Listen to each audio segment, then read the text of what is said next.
¿Qué tal? ¿Cómo andan? Buenos días. Bueno, espero que todo bien.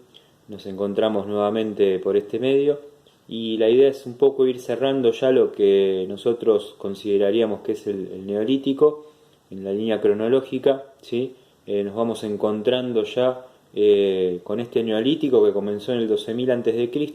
y que nos va a llevar hacia su final en el 3.500 antes de Cristo, en donde se descubre la escritura, ¿sí? Por parte de los historiadores y los arqueólogos, y se puede entender un poco más a estas sociedades que fueron evolucionando en el tiempo.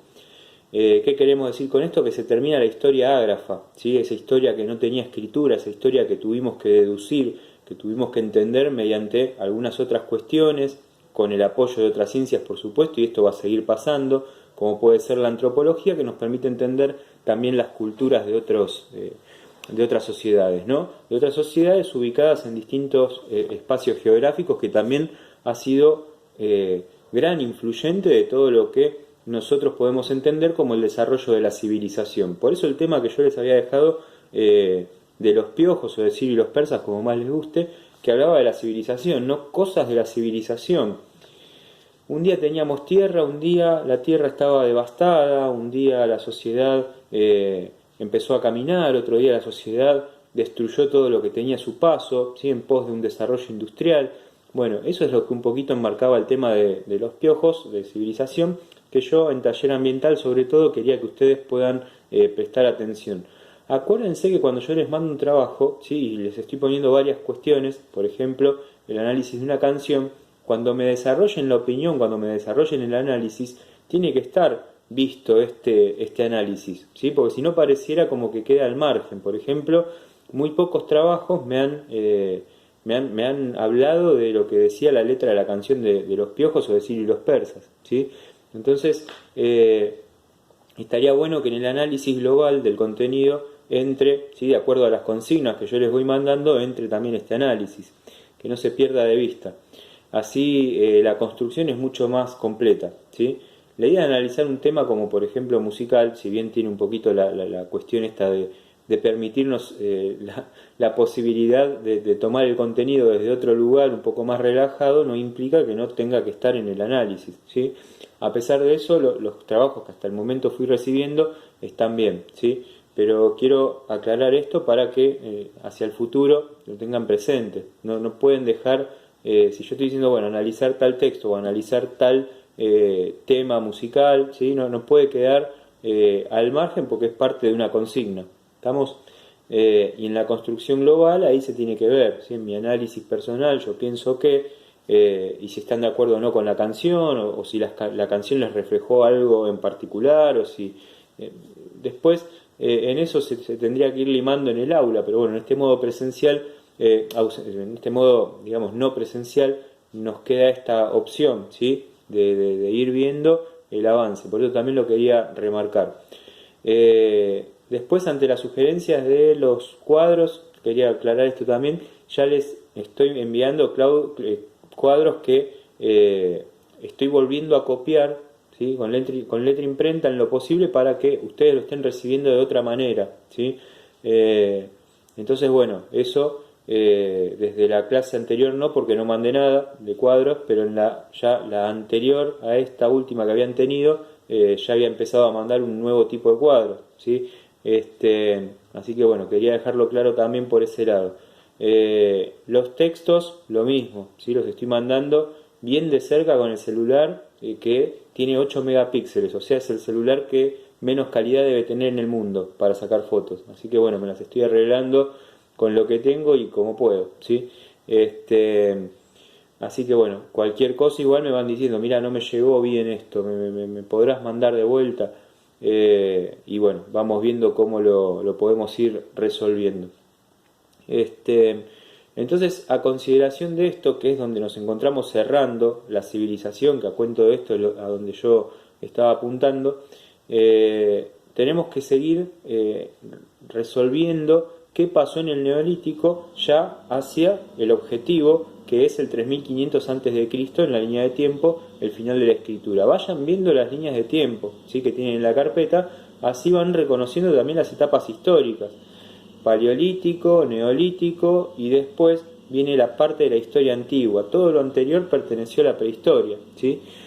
Entonces, en esta evolución, les voy a leer algo que es de Mario Liverani, que es uno de los grandes autores de todo lo que tiene que ver con la historia antigua, no solo eso, sino también de todo lo que tiene que ver con el neolítico, ¿sí? Y lo que nos dice es lo siguiente: para seguir la pista de la formación de los elementos culturales y las diferenciaciones regionales que caracterizaban a las civilizaciones históricas de Oriente Próximo, ¿se acuerdan que Oriente Próximo es lo que nosotros íbamos enmarcando ya dentro de un espacio geográfico en donde el resultado de la civilización se va a ver en mayor medida en esta zona, ¿sí? Que es la de Oriente, entre los ríos Tigris y Éufrates? Debemos remontarnos por lo menos a la que se ha llamado Revolución Neolítica por Gordon Childe. Revolución neolítica es revolución urbana también, ¿sí? Es parte de esta revolución que nosotros empezamos a trabajar y que decíamos, bueno, acá empezamos a ver el germen de la civilización, ¿sí? El germen del sedentarismo, en donde esto se va volviendo en demografía cada vez más grande y en producción cada vez más grande, ¿sí? El término revolución no se refiere a un cambio repentino, sino a la forma radical y profunda en que cambiaron las estructuras socioeconómicas. Es decir, que el término revolución, ¿sí? Que ya lo habíamos visto en la primera clase, ¿sí? ¿Se acuerdan? Yo hice una línea de tiempo y marqué una ruptura. Bueno, el término revolución, en este caso del neolítico, no se da de un modo radical, rápido y de un día para el otro, sino que es una serie de movimientos graduales que la humanidad va haciendo hacia adelante, progresivamente, y que marcan ya un paso a algo distinto. Es decir, se termina lo que para nosotros era esa etapa de todo por descubrir, ¿sí? Todo por caminar, todo por explorar, y se empiezan a sentar en distintos lugares, es decir, detienen su paso incesante, como decía Langanay. Y en esa detención empiezan a producir el avance de la civilización, ¿sí? Porque si uno caminara todo el tiempo, no tendría un lugar fijo, no podría tener un espacio de producción propio, ¿sí? Sino que estaría caminando todo el tiempo. Bueno, acá las sociedades entendieron eso y se fueron asentando en un lugar para desarrollar más demografía, más producción, mejor economía, mejor alimentación, ¿sí? Entonces detienen ese paso incesante y se empieza a producir lo que es esta revolución neolítica, que, como dice Childe, como dice Liverani, no es una revolución que se hace de la noche a la mañana, es una revolución de cambios graduales que en algún momento dan el salto, ¿sí? Producen el paso hacia algo distinto. De todos modos, no hay que olvidar que después de 2,5 millones de años de caza y recolección, un cambio que tiene lugar en el transcurso de 2,5 milenios resulta bastante rápido. Entonces, 2,5 millones de años, como dice Liverani, de caminar y caminar y caminar. Acuérdense que el paleolítico empezaba 4 millones hacia atrás de años, ¿no? Antes de Cristo. Bueno, durante 2,5 millones de años que se dedicaron ellos a caminar y caminar y caminar, ¿sí? En ese paso incesante, como decía Langan, y que está buena la frase, se produce, ¿sí? Un cambio que a la vez, si uno lo mira en la línea de tiempo, es bastante rápido. Porque estamos hablando, nosotros empezamos nuestra construcción con el inicio mismo de la vida, ¿sí? Con la vida en la Tierra, la búsqueda científica de cómo se había originado la vida en la Tierra. Entonces estamos hablando del momento cero, ¿sí? De la humanidad, de su evolución con Darwin, Lamarck, Stephen Gould, todas las teorías que estuvimos viendo, y en ese paso evolutivo del homínido, ¿sí? Que se va construyendo, nos vamos encontrando ya con un avance que, si uno lo piensa, tampoco fue tan lento, sino que fue bastante rápido para lo que ese tiempo requería y para las posibilidades de desarrollo que en ese tiempo existían. Entonces, si uno compara el avance de la civilización en la actualidad, si uno ve todo lo que tenemos en la actualidad, los ladrillos para la casa, las tejas para los techos, todo tiene un comienzo. Y lo encontramos radicado en esta etapa, ¿sí? De caminatas y caminatas, pero con una revolución neolítica que no es tan lenta como parece, ¿sí? Sino que se da de una manera bastante rápida. en armonía, como también dice Liberani, entendiendo la historia, como dice Liberani, desde un lugar económico, político y ambiental, y tecnológico, por supuesto. A cuento de esto, acá les voy a dejar también algunas cuestiones que son dibujitos, ¿sí? que tengo, acá se los muestro, son dibujos que les voy a mandar por foto, que son las piedras, ¿sí? Las formas en que la humanidad trabajó las piedras para poder desarrollar armamentos y utensilios que les sirvieran para poder desarrollar a estas civilizaciones. Y acá van a tener, bueno, igual tienen abajo la descripción, ¿sí? Cómo se obtiene de alguna manera una piedra de mayor precisión, cómo se golpea la piedra, ¿sí? Para generar un corte que le permitiera generar un tipo de utensilio determinado, ¿sí? Entonces acá van a tener la primera etapa y la preparación del nódulo, ¿sí? Que es donde corta, cuando le pegan, ¿sí? Con la piedra, cortan un pedazo de piedra y surge algo, ¿sí? Surge un efecto que permite que la piedra se transforme en otra cosa, ¿sí? Entonces ahí la roca silesia, tenía que ser dura y frágil. Dura, ¿sí? Y frágil también para el corte. Entonces, a partir de ahí el procedimiento normal para fabricar un determinado instrumento en el tallado por percusión, ¿sí? Es decir, que el obrero trata de darle una forma adecuada arrancándole lascas o esquirlas que constituyen el desecho de la talla, ¿sí? Eso es lo que dice la descripción. Entonces, cuando decimos obrero, el obrero entendido desde la actualidad, le pega, ¿sí? La talla y hay un sobrante. Bueno, lo que queda es lo que se utiliza como el utensilio real para poder seguir evolucionando ese tipo de piedra. Entonces por eso hablábamos las otras veces, paleolítico, piedra vieja, neolítico, piedra nueva. Este desarrollo de la técnica fue muchísimo mejor en el neolítico y produjo más cosas, ¿sí? Además de otros descubrimientos como el cobre y el oro, el hierro, aleaciones que les permiten generar, por ejemplo, ollas para poder cocinar, ¿sí?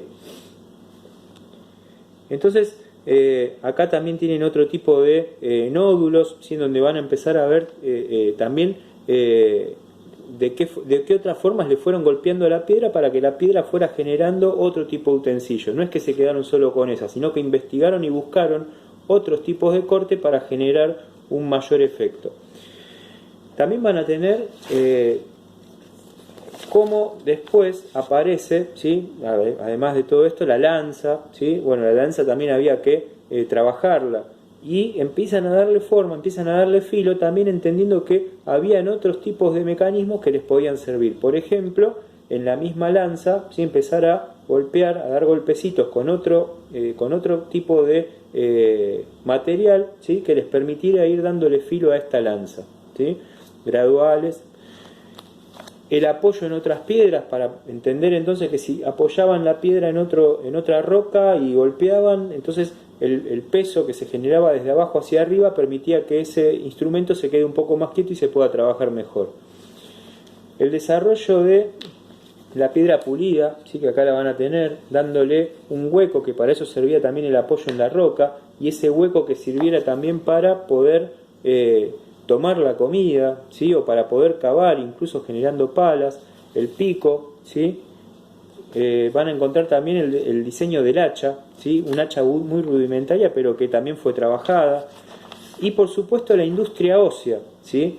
Que la industria ósea lo que les va a permitir es obtener, por ejemplo, mangos, arpones para cazar, para pescar, ¿sí? Arpones para pescar, mediante los cuales empezaron a desarrollar los dientes, por ejemplo, del arpón. Bueno, los dientes con los huesos de a 2 pasan a 3, pasan a 4, ¿sí? Se va generando un efecto mucho mayor del arpón dentro de lo que era la industria ósea. Estamos hablando de la industria de los huesos de los animales, ¿sí? Para que lo entiendan más claro. Todo eso es un paso de avance, ¿sí? Que va a ir generando una nueva modalidad de vivir, ¿sí? Acá tienen el diseño del arpón. Bueno, todo esto se los voy a ir mandando en la medida que el Sendra me lo permita. Y los distintos tipos también, ¿sí? De confecciones filosas que vamos a ir viendo, que van a ir viendo ustedes en las fotos, ¿sí? Bueno, ahora piensen este desarrollo a partir del Paleolítico. Piensen cómo en el Neolítico esto se hace ¿sí? Ya de esta manera, y quiere decir que están produciendo mucho mejor. Esto les va a permitir incluso procesar mejor la economía, es decir, producir mejor economía, producir mejor material de intercambio entre otras sociedades. A la vez, una sociedad avanzada corría el riesgo de ser atacada por otras sociedades que también querían avanzar. Decían, bueno, pero si ellos tienen estas cosas, ¿por qué nosotros no podemos tenerlas también? Entonces iban, atacaban, ¿sí? Y de esa manera entendían esas sociedades el progreso, ¿sí? Progresaban sacándole a los otros. Entonces las jerarquizaciones sociales que se daban hacia adentro de la sociedad también se buscaban hacia afuera, ¿sí? Por un mejor asentamiento, habíamos dicho que el agua era importantísima, estar cerca del agua, pero también por asentamientos que tuvieran un gran desarrollo. Por ejemplo, yo les leía el otro día Catalhuyuk, que fue un asentamiento abandonado, y Catalhuyuk llegó a tener 10.000 personas, ¿sí? Entonces, esa civilización evidentemente había avanzado y mucho, incluso en la construcción edilicia. Todo esto, ¿sí? Y además de un sistema de creencias en los que habíamos hablado, de que ellos creían en la madre tierra. Yo tenía algo de Liberani que recuerdo de mis épocas de haber leído este libro, que si lo encuentro se los leo. Todo esto va a llevar incluso a un modo habitacional mucho más concreto. Y tener un modo habitacional mucho más concreto implica el surgimiento de lo que ya vamos a conocer como ciudades-estado, que no es lo mismo que estado, ¿sí? Son ciudades-estado. Una ciudad-estado tampoco es lo mismo que un centro ceremonial. Vamos a ver, les voy a explicar rápidamente lo que es la diferencia. El centro ceremonial es un centro en el cual el templo cumple una función de magnificencia, ¿sí? El templo cumple una función central. Y una ciudad-estado, el templo cumple una función, pero en realidad lo que prima es el soberano, ¿sí? Entonces ahí viene una gran diferencia. El centro ceremonial tiene poco desarrollo habitacional, si bien tiene bastante. Y la ciudad-estado tiene mucho más desarrollo habitacional demográfico que la ciudad-estado. Entonces esas son dos grandes diferencias para entender qué es uno y qué es otro, ¿sí? Ciudad-estado y centros ceremoniales, para que lo vayamos teniendo en cuenta hacia adelante, ¿no? Entonces todo esto que yo iba diciendo sirvió para empezar a progresar como civilización y generar estas ciudades-estado, ¿sí? Que van a ser tan importantes, y sobre todo en Oriente, ¿sí?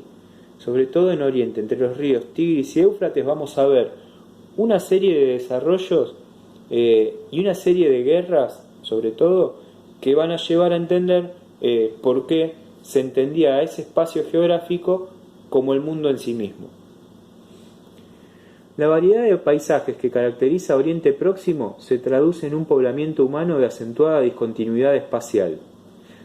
De asentada discontinuidad espacial significa que había un acento puesto, ¿sí? En la discontinuidad, en lo discontinuo, en lo deformado, ¿sí? De los espacios. Todavía mayor en la antigüedad que lo advertimos hasta hoy. Por lo general la población se concentra en las llanuras aluviales y en los nichos entre montañas más favorecidos, ¿sí? Llanuras aluviales y nichos entre montañas más favorecidos, nichos de agua, ¿sí? Ocupa importantes zonas de cerros y mesetas, por lo menos en algunas fases históricas, y se aparta de la montaña boscosa y de la estepa árida, es decir, se aleja de donde no hay agua, ¿sí? Se aleja de esas zonas que no tienen agua, que cuesta más cultivar, se va alejando de todo y se va concentrando en otros lugares que fluya, ¿no? Donde suele haber una ocupación estacional, móvil, poco importante en número. Las propias llanuras aluviales están habitadas en la medida en que son roturadas y cultivadas, ¿sí? Es decir, mientras más desarrollo de la roturación y del cultivo, ¿sí? Se va produciendo un mejor asentamiento, una mejor manera de asentarse, de vivir, de convivir, con islas drenadas y regadas, que cuentan con asentamientos e incluso con ciudades, en un territorio inutilizado de hecho, aunque es susceptible de ser explotado. Es decir, que los territorios que se van encontrando que en realidad son mediocres porque no tienen nada realizado, bueno, ellos lo van transformando en espacios en donde todo se pueda reutilizar. Entonces acá hablamos también de la relación que se da entre seres humanos y humanas y el medio ambiente. ¿Sí? Y acá viene esta importancia también de la historia y el medio ambiente, de la relación historia-medio ambiente. Si al medio ambiente no lo entendemos desde la historia, ¿sí?, es muy difícil comprender su entramado final, su entramado de conjunto, ¿sí?, que es el medio ambiente. El medio ambiente es historia, el medio ambiente es economía, el medio ambiente es política, el medio ambiente es todo, porque es lo que nos rodea, es nuestra casa común. Y en este surgimiento de los estados, el medio ambiente y la explotación de los recursos naturales que estas civilizaciones van encontrando, también van a ser de estados ricos, también van a ser de estados pobres, también van a mitigar, van a fomentar lo que son las guerras en un territorio como es el del Tigris y el Éufrates en el Oriente Próximo, en el cual las guerras siguen hasta hoy por los recursos naturales. Porque estamos hablando de las zonas de Irak e Irán. Cambió el recurso, sí, porque ya no es el agua, no es la búsqueda de una mejor posición entre los ríos, no es la búsqueda del mejor cultivo. En la actualidad, lo que prima en esas regiones es el petróleo, ¿sí?, como recurso natural. Pero desde aquellos tiempos en que se peleaban en esas zonas hasta los días de hoy, las guerras siempre siguieron, ¿sí? Por eso también estamos hablando de este tipo de sociedades, en la actualidad, las que están en el Oriente, que tienen una característica particular, una identidad muy particular, una manera de relacionarse muy particular. De hecho, la relación hombre-mujer no es la misma que podemos tener acá en la Argentina, ya es muchísimo más patriarcal, ¿sí? Estamos hablando patriarcal entendido desde hoy, ¿sí?, porque ahí hay una diferenciación. Y en ese marco de situación, ¿sí?, fíjense la importancia de una zona, que aún hoy seguimos buscando como sociedades, como estados civilizados, entre comillas, seguimos buscando una mejor posición económica y social para estados que ya están súper desarrollados. ¿Quiénes tienen el interés en el Oriente en la actualidad?, preguntaría yo de modo presencial. Y algunos me dirán Estados Unidos, otros me dirán Inglaterra, ¿por qué se fijan en el Oriente? Y hablaríamos del petróleo. Exactamente, ¿sí?, tiene que ver con todo eso. Potencias que ya están súper desarrolladas quieren más. En el Oriente pasó, en la Edad Antigua, ¿sí?, en la historia antigua, lo mismo, ¿sí? Nada más que era ahí en esa zona, mucha menos civilización, ¿sí? Y en la actualidad estamos hablando de estas potencias, ¿sí?, donde ya figura el país de Donald Trump. Bueno, es un poquito para hacer un cierre, ¿sí?, distinto, y que podamos enmarcar dentro de la situación actual de esa región, cómo aún hoy sigue condicionada por las guerras. Un abrazo grande.